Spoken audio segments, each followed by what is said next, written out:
for those of you who don't know Amy Hoppy, you're probably one of the most diversely creative people I've met. You've had your hands in so many different pies, and you've been involved in so many different things along your journey. And it's been really awesome to watch and also kind of be involved here and there. You've just started a position, or about a year ago now? A couple of months now.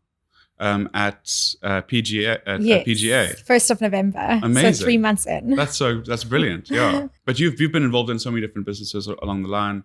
You took a break and started your own business for a while. I'm keen to hear about that, how that went, and your kind of shift back into corporate. But you've worked with Media 24, you've worked with Total Sports, you were at Machine. Yes, Condé Nast. Yeah. A lot of publishing before moving more into marketing and brand work, which is more the direction that I've gone in now. And the other creative side of what I do is, of course, recipe development, which I think is a creative kind of art in its own, outside of the world of marketing, brand, PR. And I think what's so great about the role that I'm in now is that I work very closely with a lot of creatives. And for example, one of the things I do is I'll sit with the chief creative officer and we'll look at all the work that's coming out of the business and decide like what's award worthy. And it's fascinating for me because I get exposed to such brilliant work that comes out of the business, but also that I learn so much from him and see like what creates and what makes for good work.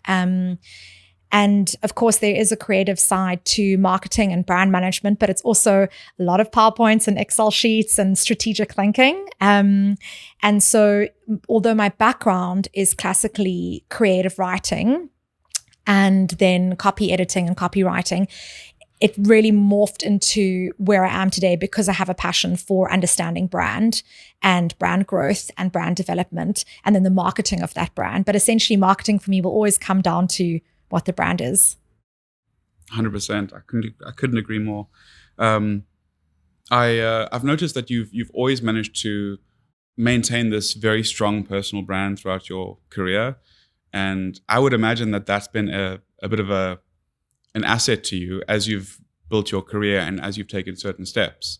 Would you speak a bit about how you've done that, but you've also managed to remain so authentic and so real and so you. So you haven't tried to put on this persona. You've just been completely yourself the whole way through. And if anyone meets you, that's exactly what they'll notice, is that you're 100% real. Love that. But you've managed, you said that. Yeah, but you've managed to be yourself, but also harness it in your career. And I think a lot of people are thinking about, starting personal brands and not really knowing where to start. For me, it just comes down to authenticity. Just like start with that first. Exactly. And then move from there. So I can tell you about some really good advice that I received when I was much, much, much younger. And at the time, I'd been identified while being at Women's Health. I think I was maybe in my first year or so working for the brand at Media 24. And I did a training workshop with an incredible TV presenter from the BBC. So she'd come out to South Africa, was hosting a workshop that essentially helps to prepare people for being on camera, being on video. And as you know, I've done a lot of live TV recipe development with shows like Espresso. And she said to me, outside of, let's say, the general TV advice that you might give, be your authentic self. Because as soon as you're trying to pretend that you're someone else, the audience will know it. And I've kind of held that with me in everything that I do on my personal platforms, when I write articles, for different platforms, whether it's magazines or blogs or this kind of thing. When I do live cooking on TV or speaking on TV, I won't attempt to talk about something that I don't actually know, because I think you can easily trip yourself up. And I think with my social media, for example, I work with brands, when I do occasionally work with brands, with products that I really believe in. Yeah. So I've been approached by brands to do work before that I've turned down because, for example, it's not something I'd actually use in my real life. And it can sometimes be a hard thing when you get money thrown at you. Yeah, 100%. But for me, it's been truly a big learning. And I think to stick to my guns and believe in who I am as well. And of course, we change and grow over time. And my interests have developed, my interests have changed. But I think you kind of are at your core the same person. And so as you said earlier, it's just is a little bit about figure out who you are, what your presence is in this world, what is the message that you're putting out there, is it true to who you are as a person, and of course I think some grace and kindness around your own growth and journey, because we all do go through stuff and we do all learn. And maybe there's, I see, for example, a lot of other social media influencers and things, who I adore, and they share a lot more maybe than I do sometimes, but that's also my level of like how I respect, for example, some of my space at home. I have a partner and he's much more private. And so, there's a balance there of who I am also as an individual outside of like work, relationship, sport, that kind of thing. Absolutely. It can't be too easy to navigate that, private and public personas. So I think it comes down to, understanding like what's relevant per platform as well. So I do talk about work related things on LinkedIn. I love LinkedIn as a channel. I think it's an incredible platform, a great way to connect with people, network, find mentors. It serves a brilliant place in the world. And I think it's underutilized by most people. Other fun, I would say almost more visual mediums like a TikTok and an Instagram and this kind of thing. It's maybe more an expression of your kind of personality and sort of fun side and maybe your personal interests, this kind of thing, or at least that's how I've approached it. And I suppose, the rest is so specific to what I might want to do per platform or per like publication, for example. How have you managed to get, because you have so many different interests, and what typically people do on their personal brands is they'll niche down into something very specific. So if it's cooking, it's cooking. That's it. They might open a care package from a clothing company every now and then, but it's mostly that. But you've managed to do so many different things, and you've done it very well, and you've still managed to have an influence in those spaces. And it's all been real. It's all been authentic. It's all been stuff that you love and you enjoy. Do you not ever feel overwhelmed, or is it? Do you feel comfortable because it's coming from something you love? I think there are certainly points when I think all of us feel overwhelmed. And that is more related to what I say yes to and what I put on my plate from a combination of like social commitments, family, work, what I want to create and put out into the world. And I tend to very much be a yes person, and I can put myself in a situation where I've said yes to too many things. I'm the exact same. And the thing that actually always suffers is my social life and maybe my like personal life with my partner, for example. I try to always maintain a good balance of exercise, sleep, eating well, because that also allows me to feel energized and that I can be present and show up for myself, my teams.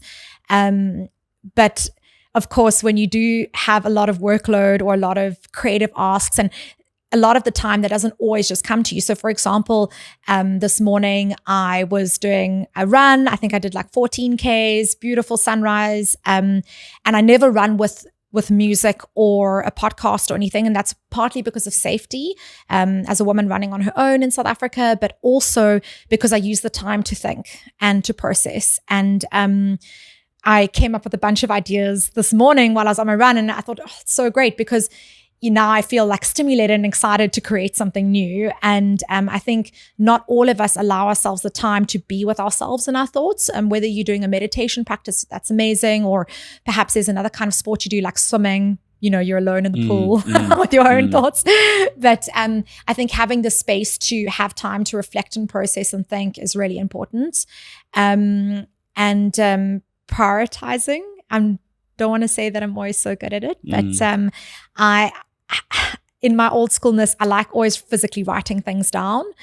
So I'm a big notes taker, and I think my notes app is one of the most used apps, possibly on my phone. But I do physically have notebooks for different things. So I've got a work notebook. I have a personal notebook. I have a notebook also for self-growth. Or self-reflection, and that I might take out from time to time, maybe if I'm feeling like I'm struggling with something or processing something, or maybe I've been through something that is challenging. So I try and get the thoughts out and down so that I don't feel too overwhelmed. Fair.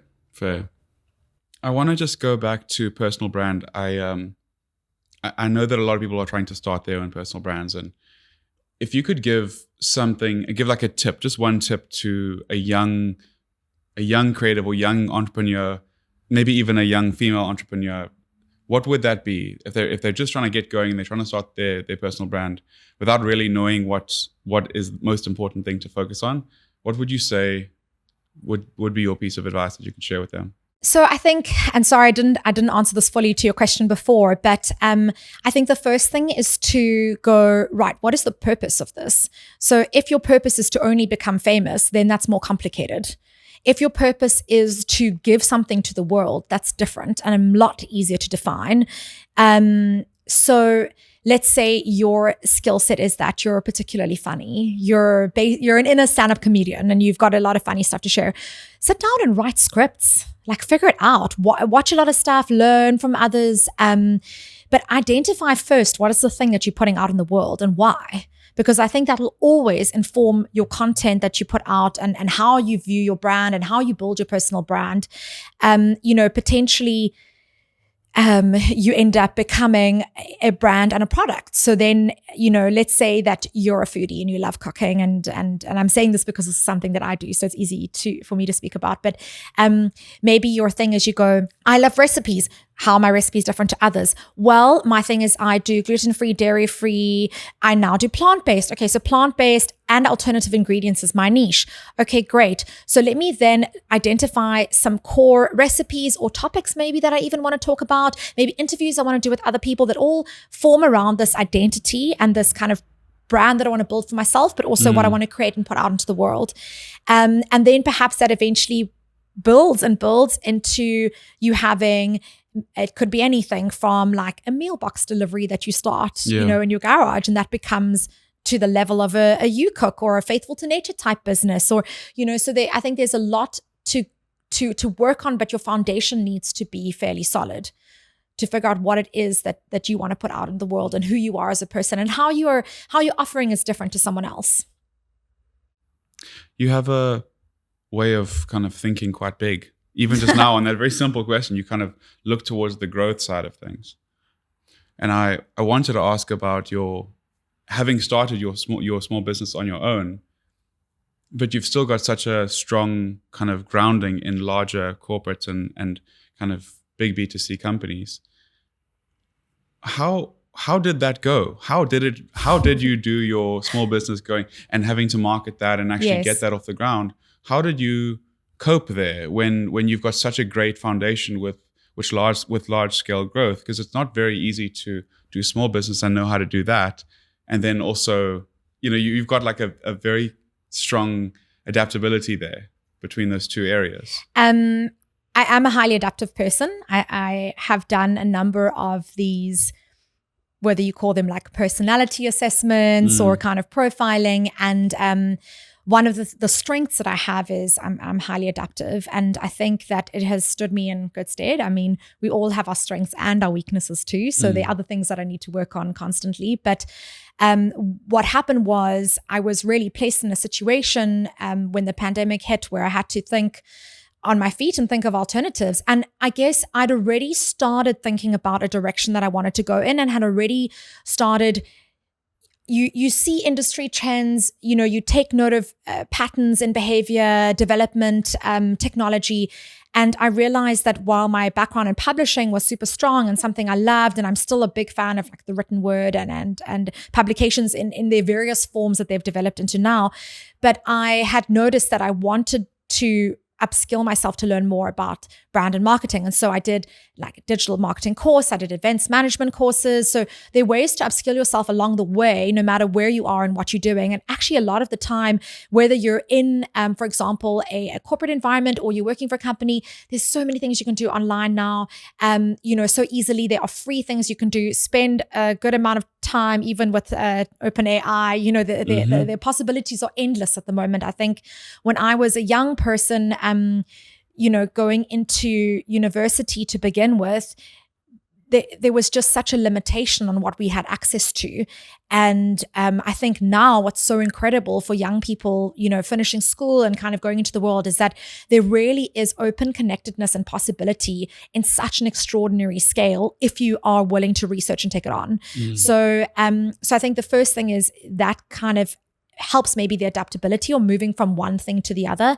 And when I started working for myself, the biggest thing is also your network. So you pull on the threads that you have.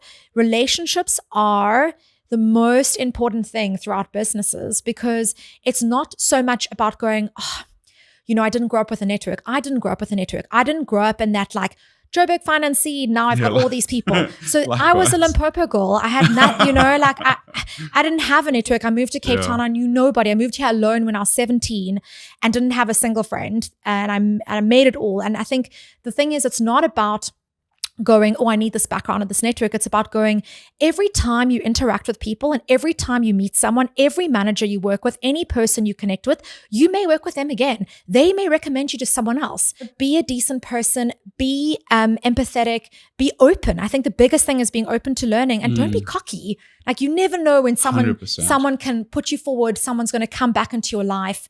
There's no need to be rude or disrespectful. And I think the biggest thing that stood me in good stead when I started my own business was many people went, I've worked with Amy. I know about her. We should ask her to do X, or like, she'd be great to bring on for this PR project. And it was just the most amazing thing for me to see how people in my network came out of kind of the woodworks, like in ways that I didn't almost imagine. And I would get recommendations from like someone's sister who then works in this PR business, who does this brand stuff for this. And it was amazing, and I think build your relationships. It's so important. Show up as a person that people want to work with.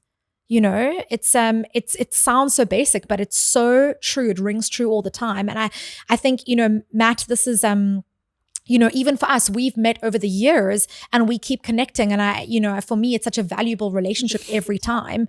And so I think building your relationships, learning constantly, taking note of what's happening around you. It's easy to get head down and consumed in your work, but there are trends going, hey, publishing's going to change. Yeah. Maybe it's time to innovate or think of something different. And so what's hard, I think, going from the small kind of doing your own business and back into a corporate world is you will never work harder than you do when you work for yourself.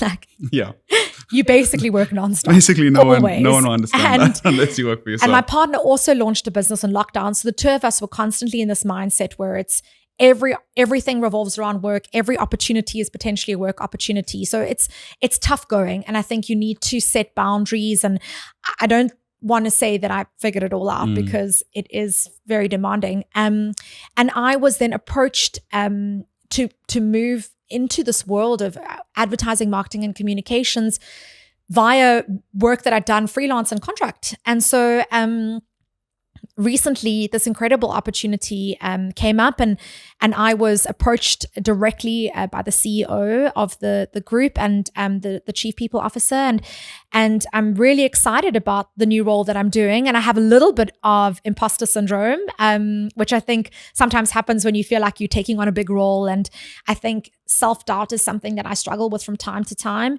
even though I feel confident I can do the work. And even though someone else has identified, we want you because you can do the work, sometimes there's just a thing about coming back to yourself and going, is it because I have these really high expectations of what I feel I need to achieve in the first 3 months? Look at what that is, because I think sometimes that can feel overwhelming. Generally, and I think especially when you have, so not startup in your own business culture, but generally with big corporate culture, is that it takes 3 months to get to know the business and to get to know who you're talking to, and 6 months to start making a difference. And then you really get into your role. So I think sometimes when you've come from this like startup or like owning your own business background where everything is so action orientated all the time, I'm now in a role where I've had to really take a strategic step back and look at almost auditing everything that's out there, creating goals. There is a new, let's say, arm to the work that I'm doing, which I haven't had as much experience in. So that for me is a really interesting new challenge, which is internal communications, by the way. So think of it as like internal marketing. Okay. Which is, I think, at the end of the day, if you're a big creative business, your people are certainly the most important asset. Yeah. And so how do you create that great cadence of communication and culture? So it's an interesting side challenge to the external brand and marketing that I'm doing. But your people are also your best brand ambassadors. So when you're looking to hire incredible creative talent, it's also about having the credibility from the inside out. So I know I've spoken a long way around. Hope I've answered all your questions. Employee experience. We actually watched. We were at a conference recently. It was speaking about EX, and it was quite. We're so used to CX, but it was really interesting to hear about how that kind of habitat that you create in the business is so important to actually keep and to attract. And I think it's become more important as we've realized things like the mental health of your teams and employees and creative talent. And if you expect your teams to be innovative and come up with creative ideas and thrive in a workplace, there's so much more attention needed for, like you say, EX, like looking internally at how you create the best environment that you can within the means that you have and the space that you have. That's kind of why we're in Cape Town right now. Yes. There was a lot there. I want to just go back to the business relationships, and then I want to jump back to the imposter syndrome you spoke of. To actually maintain those, because you've maintained personal. I was going to ask about business relationships because you've got lots of those as well, but you kind of jumped on personal relationships with business people. Yes. Which is, I don't know why I wrote business relationship, because it is the business is just personal. Business is personal. Exactly. Business is just full of a bunch of people that want to connect with other people. Yes. So you're looking at it like that. You're saying, how can I just make an impact with these specific people? I am, and I think it's not, maybe always easy if you're, for example, you're a young person that's in a really big company and you're thinking, how do I create an impact? And maybe I'm feeling a little bit shy or a little bit intimidated to really show who I am and build a relationship. Things take time, but again, that comes down to your authenticity, but it also comes down to your willingness to learn and collaborate, I think, especially with team members. And I think, some of the biggest things is every manager I've ever worked for, I have a great relationship with today. And I don't know if that is it's something that requires work, but I can call on any of them at any point and they will have a reference for me. They'll go have a glass of wine with me. They'll want to meet me for a walk, like these kinds of things. It's a good question to go, how do you want to leave a team, or how do you want to leave a manager, for example, because all of us will move on in life and all of us will make changes to grow our career. So how do you navigate that? And I think, some of the tips I have, but I mean, this will be different for everyone, is be courteous, show up for your team, be aware of your presence within your team, be aware of what you bring to the table. Every person is different. So there are things that I know that I've had to work on and learn over time. And for example, some of that would be, I think when I was much younger, in my zealousness and ambition to kind of grow myself and push forward, sometimes I would be inconsiderate of others in my team and just talk over them. Or, things that I've learned to be aware of is that there are different styles of leadership and different styles of people within groups and teams and businesses that you connect with and relate to in different ways. And I think it's been a very big learning thing for me to go, this is who I am, but I also affect and create impact in a space, and just be aware of that in the room, because I think that'll also stand you in good stead. And to never burn bridges. Burn bridges. I'm just kind of picking that up as well. The world is smaller than you think. Yeah. You never know when you're going to come across another person again. I've had multiple people call me over the last year, also for my opinion on someone that was in a team that I was in once, and this kind of thing. And so it's really very interesting because, of course, my stance is every person deserves a chance, and I think I want to be kind and then also honest, because the person asking me is also a connection, right? So, but it is interesting that this is how the world works. A friend of mine was interviewing someone who was in a team with me before, and she asked my valid opinion on her. And the interesting thing is, it's not about the work; it's about her personality. How does she work with a team? A lot of these opportunities that we come up with in our career, everyone can learn a skill to a point, right? And a lot of it is your energy and what you bring. That's like my biggest mistake with hiring. Genuinely, that was the biggest mistake I made.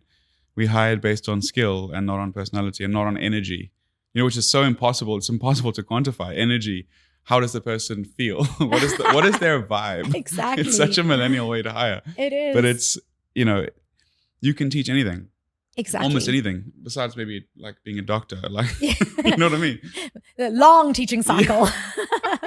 Back to university. But almost every kind of creative or marketing skill can be taught. Definitely. So. And anyone that's willing to learn can learn. So I think, there's should always be an element, that is skill related or passion related and interest related at least. Where does that person want to grow? Where do they see themselves in the next couple of years? And some of that's hard to tell at this stage because of how the world of work is changing with developments in AI, for example, this kind of thing. So I think we're going to see rapid changes in a way that we haven't been able to really predict before. But I think having as a young person, a little bit of a roadmap, and maybe, so I'm mentoring a few people at the moment, and I think something that's been a common thread among the young people that I'm mentoring is that they can't see a 5-year plan. And so my challenge to them is stop thinking about the position you want to be in 5 years, but imagine you wake up in 5 years' time. Who are you? What is that feeling? What is the first thing you do? What is the next thing you do? Because some of that is an interesting trigger to what actually is valuable for you, or where you've placed your time, your energy, this kind of thing. And that will maybe inform the direction you want to go in the workplace as well. That's brilliant. But I just want to jump back to the imposter syndrome. I cannot believe that you have imposter syndrome at this point in your life. It's bizarre. So many young creatives and so many people who are making their way up in their careers feel like they are not meant to be where they're meant to be. And to hear you as head of marketing, PR, marketing director, yes, of Publicis Group Africa. It's just ridiculous. It doesn't compute. I struggle with imposter syndrome all the time. I'm always like, I'm not good enough to do what I'm doing. I'm not experienced enough, or I don't have the qualifications. What do you feel like those qualifications are what's most important for you, or do you feel like it's the experience, or what will make you feel okay? It's an interesting question, and it's something that I debated with someone recently, because the person I was talking to, his stance is you don't have imposter syndrome unless you're an actual imposter. And I thought that's really hard. But I sat back and I had to think about what he said. And a part of that comes down to what actually was your background. Maybe qualifications is a thing. Maybe I wasn't, my degree that I got from UCT was a social sciences degree majoring in psychology, and second to that, media and writing. So there is an element of media and writing, and a lot of the marketing and brand work is learned along the way. And yes, there were other small courses and things that I did along the way. But, again, we've spoken about how anyone's able to upskill themselves and learn at any point, which I believe to be true. I think what's interesting about the specific role that I'm in now is that there was no handover, or it wasn't an existed role. So I'm kind of creating a lot of what it is at the moment. And so there's a part of me that's like, am I creating the thing at the right time? Is this the thing that's going to create the most impact at the time that it's needed to do in, say, now my first 6 months? So I'm having a little bit of like checking myself with that the whole time. And then also I haven't done as much internal comms before, or internal marketing before. Right. So that's a new thing for me. And I'm going, I'm feeling a little bit uncomfy here, but it's nothing that I'm not ready to learn and apply the learnings that I have from loads of other situations that have given me that. And the other thing is, check in with people who are experts in the space. There's always going to be someone that who is talented at this thing that you can have a conversation with and go, let's go for a coffee. I just want to pick your brain about something. Don't be afraid to do that, because actually it's the knowledge economy. Like, let's share that. And I'm happy to share the knowledge that I have in my specific niches and fields. So there have also been people throughout my career and of course in social groups as well that I've asked, can I just spend 5 minutes with you talking to you about something? I just want to understand your approach to this, and I think again that comes down to your relationships. Do you feel like you've built relationships that you can tap into to check that kind of thing? But it is, to be honest, Matt, it's something I've had through various stages of my life, and I question why I sometimes come across the sense of maybe it's not always imposter syndrome, but it is self-doubt. And there we go. And what I do in moments of that, because I have it not only work related, but in sport, life decisions that I make. And, a lot of this stems from, I think, your background and your upbringing and how you were taught to deal with conflict, understand conflict.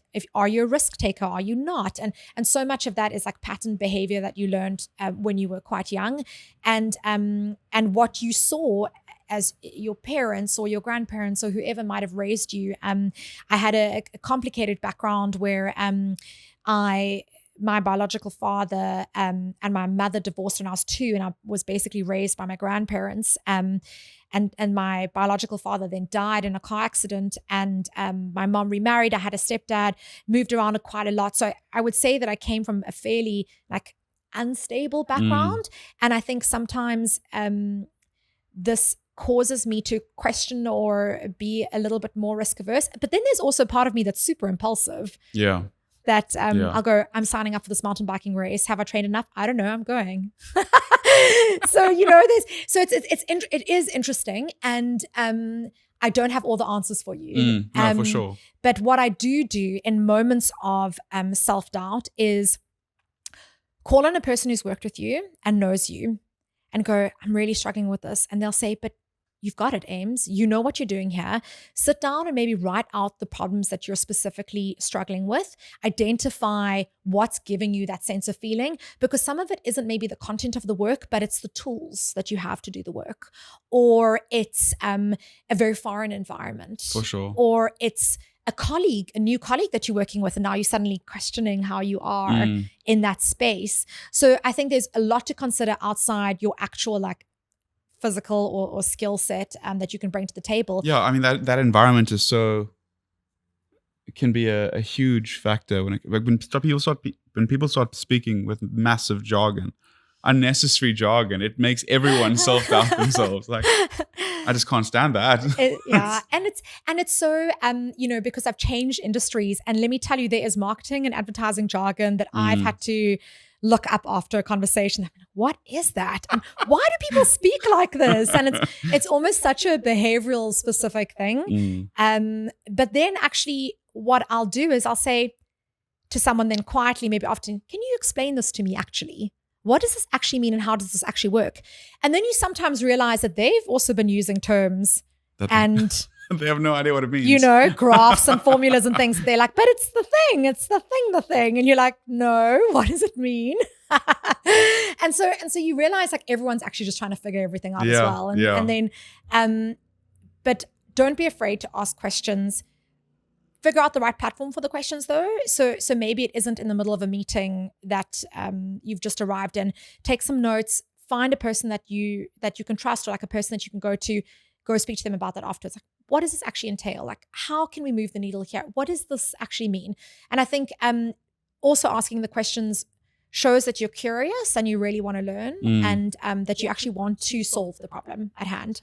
So I'm going to just jump back a little bit. So just to jump back, I want to go back to kind of creating value and the importance of that when it comes to your personal and business relationships, and also your content you're putting out. Yes. You kind of like, you just go way too hard on creating value. You create so much value for people, whether it's through being vulnerable and honest on your social media. You've done a lot of like very honest and raw kind of conversations. Your recipes, you create so many recipes for people, which are really helpful for specific types of dieters or eaters. It's part of your DNA almost to just help and to create. And I would say, I'm just looking at it now, like it's probably one of the reasons why you've been able to create these really strong relationships, because you've always gone back and said, how can I help you? How can I make an effort here? Would you agree? Thank you for saying that, and I think you're giving me a big compliment, and I want to appreciate that. I think that there is maybe like a natural personality thing with me that is keen to help and mentor and uplift others in the way that I have been lucky enough to work with incredible people that have helped me along the way. So I think there is a sense of, I do believe in like a sharing knowledge economy. I do believe that it's the best way for all of us to move forward. I have a bit of a philosophy that is, I try to create more than I consume, which isn't always easy. We now, especially because it's easy to get into like a bit of a wormhole of TikTok videos, and then you go, oh no, it's an hour later, and I've just been consuming content. But I think there's certain philosophies and just ways of living that I believe in, and I do feel like there's a lot that I want to share. I don't think it's always for everyone, and maybe it's not someone's particular interest. And I think to a point you mentioned earlier, I once went through a stage where I questioned myself around, is my purpose to grow followers and grow my profiles? Is my purpose to share content? Because if my purpose is only to grow, it comes back to the question of, is it all about fame, or what is it actually about? And then I would have picked a specific topic, only done that specific type of content, like let's say recipes only. But it's not me, and I wouldn't have been personally satisfied with that. And so the key pillars that are important for me in my life are the key things that I talk about and share publicly. And I do believe there's a lot of natural crossover and overlap that can be valuable to many women, men, anyone really. I would say that I have an identifying initial target market, which is like women between the ages of 16 and 50. But there are many people with various types of backgrounds, and I think it's interesting for me to always see who my content relates to. It's maybe more than you expect. But again, it comes back to what I believe in and who I am as an authentic human in this world, putting things out that are me. So Brilliant. But it can be an interesting question in terms of, if you were growing, for example, if you were taking more, if I was to apply this knowledge to a product, not myself, to think about maybe streamlining like what that actually is as an offering. And perhaps my content may to others be too diverse. I don't speak enough about cycling. I don't speak enough about mental health. So there are those questions that have come up for me. Sure. So then my last question to wrap up is specifically for young women. So let's imagine we have someone who's just finished their degree. They've just decided they want to do maybe a marketing degree, and they're just coming up into the working world. What is if you could give yourself in that same position when you were back, 21, 22, one piece of advice getting into that working world, what would that be? Sure. So I think I would hope that during the time that you were studying, that you put yourself out for some internships and some workshops, because you start to build your foundation before you finish studying. That will allow you the step into the door once you've completed your degree. And there's so many programs. I mean, for example, at Publicis Group Africa, we have a big internship program where we work with young people coming out of your big advertising or creative schools. We give them opportunities to work with various agencies within the business to learn. So whether your interest is PR or marketing or even like account management, more on the business side of things.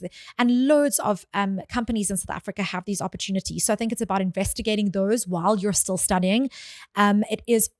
Look, I was a person that had to work my whole way through. So I also had to work extra money and pay my way. And so I was put in a situation where I had the huge privilege of going to university, but also had to take on a lot of different work roles. And so initially those were more like bar work, working in a restaurant, this kind of thing.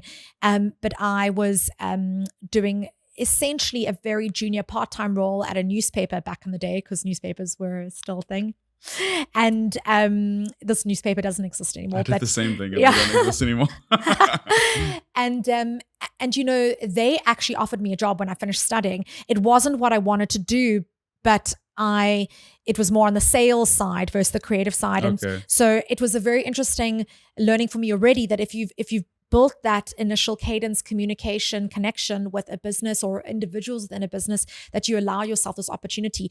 And even if that company does not then have a reference for you, a position for you, ask for a reference. I think the other thing to do is it's never too soon to start building your personal portfolio. So particularly if you're a creative, whether it's something that you have on a Behance, for example, or you just set up as kind of a blog page or something, but create a portfolio for yourself. People are going to start looking you up the immediate first step when you start applying for things. It's how the world works now. We don't just go, telephone interview. We search them on social media. We search you on LinkedIn. What is your personality like? What does your profile look like? We kind of assess all of that kind of thing based on what we see that you put out there, which isn't always fair because social media has its own agendas and dynamics, and it should be a place where people can feel free to do what they like. But the reality is HR talent are going to go look. So just think about that as well. Especially if you're a public profile, let's say, So the next thing is let's say you maybe haven't done all of that groundwork, but if you are studying, do that groundwork. Reach out to the HR divisions in each of the big businesses that you could imagine yourself potentially working at. Even if there isn't a job opportunity available, get your CV in good working order, get a profile for yourself, get a portfolio set up that's easily shareable, good quality. Please do a spell check. You get the basics right. I mean, it's not that hard. And send your stuff in, because if you show also, I think, a very proactive nature and a proactive attitude, even if there isn't a position available, ask to have a meeting with a talent acquisition person and go, hey, I'm Amy. I've just finished. These are my interests. I love your company. I'm really excited about what the offerings are here. I really like the work that this business has put out that I've watched on YouTube because I've done research. Put yourself out there, show that you have initiative, show that you're proactive, and then you'll get into these databases. It's easier now to do that than it was 10 years ago, 5 years ago even. Brilliant, Amy. Thank you so much. That was fantastic. Well done. Thank you. Thank you. Oh, so nice to see you.